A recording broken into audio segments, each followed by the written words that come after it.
BRS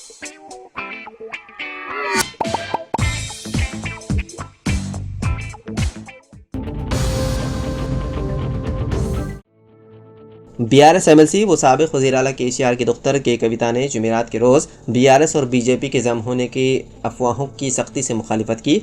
उन्होंने BRS की क़यादत पर जोर दिया कि वो मुजरिम की शनाख्त करें जिसने उसके वालिद को उसका ख़त लीक किया था, जिसमें उन्होंने बहुत सारे मसाइल उठाए थे। एक साजिश का क़ियास करते हुए MLC कविता ने कहा कि मेरा ख्याल है कि ये मुझ पर हमला है, मुमकिन तौर पर पार्टी के अंदर से ही किया गया है। उन्होंने मज़ीद कहा कि उनकी वफादारी KCR के साथ मजबूती से कायम है और वो उनकी क़यादत और विज़न के साथ खड़ी रहेंगी। मैं एक योद्धा हूँ, मैं अदाशुदा मदामीन से नहीं डरूंगी। BRS मेरी पार्टी है, इसमें कोई शक नहीं कि KCR एक बार फिर तेलंगाना के वज़ीर आला बनेंगे। कविता ने KCR को लिखे गए ख़त में लिखा था कि चूँकि आपने सिर्फ 2 मिनट तक BJP के खिलाफ बात की, केडर को ये महसूस होने लगा कि मुस्तक़बिल में BRS का BJP के साथ इत्तेहाद हो सकता है। उन्होंने अपने वालिद से कहा कि आपको BJP को ज़्यादा तनक़ीद का निशाना बनाना चाहिए था।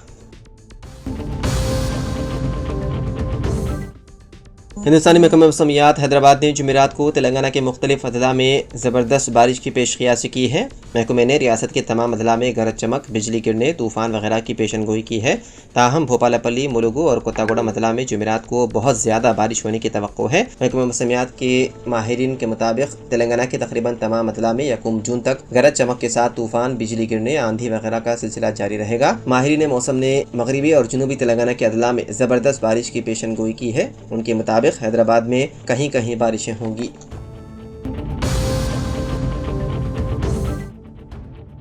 BRS अक़लियती विंग के मुकामी लीडर ने खुदकुशी कर ली। मुकामी कॉरपोरेटर पर हरासने का इल्ज़ाम आयद किया जा रहा है। तफसीलात के मुताबिक बोराबंडा SRT नगर से ताल्लुक़ रखने वाले 35 साला मोहम्मद सरफराज, जो BRS अक़लियती शोबे के सरगर्म कारकुन और एक मेडिकल शॉप के मालिक थे, उन्होंने कल रात अपनी 3 मंजिला इमारत की छत से छलांग लगाकर खुदकुशी कर ली।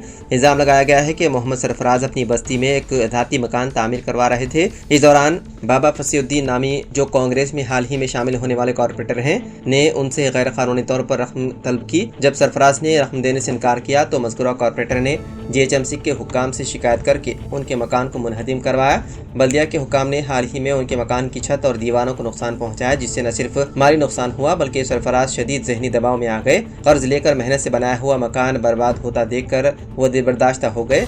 घर टूट जाने के गम और ख़ानदान के मुस्तक़बिल की फ़िक्र और ज़िल्लत के एहसास ने उन्हें खुदकशी पर मजबूर कर दिया। सरफराज की मौत की खबर फैलते ही इलाके में गम गुस्से की लहर दौड़ गई।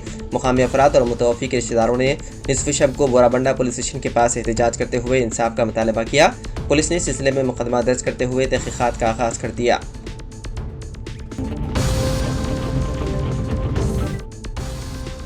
पंजाब की सियासत के एक अहम और कदावर रहनुमा व साबिक़ वज़ीर सुखदेव सिंह ढींढसा का 4 शंबे के रोज़ 79 वर्ष की उम्र में इंतकाल हो गया।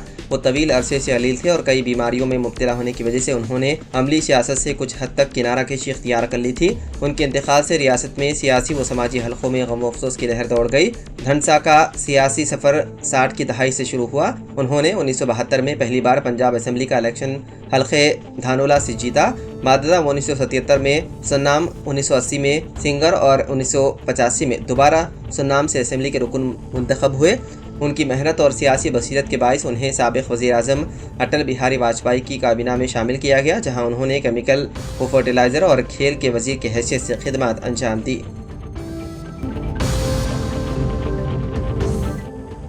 तेलंगाना के सूर्यापेट में नवमौलूद बच्चों की गैरकानूनी खरीद फरोख्त में मुलविस 13 अफराद पर मुश्तमिल एक ग्रुप को पुलिस ने गिरफ्तार कर लिया। पुलिस ने 7 खवातीन और 6 मर्दों को हिरासत में ले लिया। उनके कब्जे से 10 नवमौलूद बच्चों को बरामद कर लिया, जिनमें 7 लड़के और 3 लड़कियां शामिल हैं, जिन्हें चाइल्ड वेलफेयर हुक्काम के हवाले कर दिया गया। तहक़ीक़ात में पता चला है कि ये गिरोह अब तक 28 बच्चों को फ़रोख्त कर चुका है। पुलिस के मुताबिक ये गिरोह राजस्थान, उत्तर प्रदेश और गुजरात से बच्चों को लाकर तेलंगाना में फ़रोख्त कर रहे थे। एक बच्चे की कीमत 3 लाख से 7 लाख रुपए के दरमियान वसूल की जा रही थी। पुलिस मुख्तलिफ ज़ावियों से तहक़ीक़ात में मसरूफ़ है।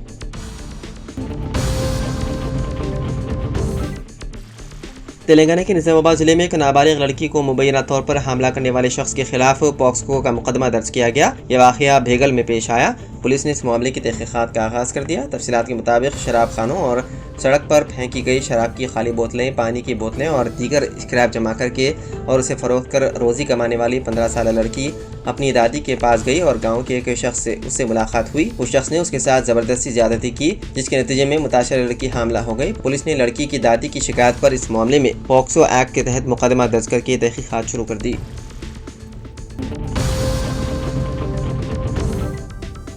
बीआरएस के सीनियर रुकन असम्बली टी हरीश राव ने इरावली फार्म हाउस पहुंचकर पार्टी सरबराह केसीआर से तकरीबन 4 घंटे तवील मुलाकात की। मुलाकात के दौरान कालेजफरम कमीशन की नोटिस का जायजा लिया गया और कमीशन के सामने 5 और 6 जून को हाजिर होने का फैसला किया। इस मुलाकात में कालेजफरम कमीशन के कमिश्नर की notice, vigilance report, national dam safety के मशवरों का जायजा लिया गया। डैम के लीकेजेस और पिलर्स के पानी में धंस जाने के अलावा दीगर उमूर पर भी NDSA अथॉरिटी बातचीत की गई। NDSA और विजिलेंस रिपोर्ट की तकनीकी मसाइल पर केसीआर ने इससे कबल कमीशन के सामने हाजिर होने वाले रिटायर्ड इंजीनियर से भी फोन पर बात की और उनसे पूछे गए सवालात के बारे में भी तफसीलात हासिल की। बीआरएस के साबिक रुकन पार्लियामेंट बी विनीत कुमार ने कहा कि केसीआर और हरीश राव कमीशन के सामने हाजिर होंगे और सवालात के जवाब भी देंगे। बताया गया है कि केसीआर 5 और हरीश राव 6 जून को कमीशन के रूबरू पेश होंगे।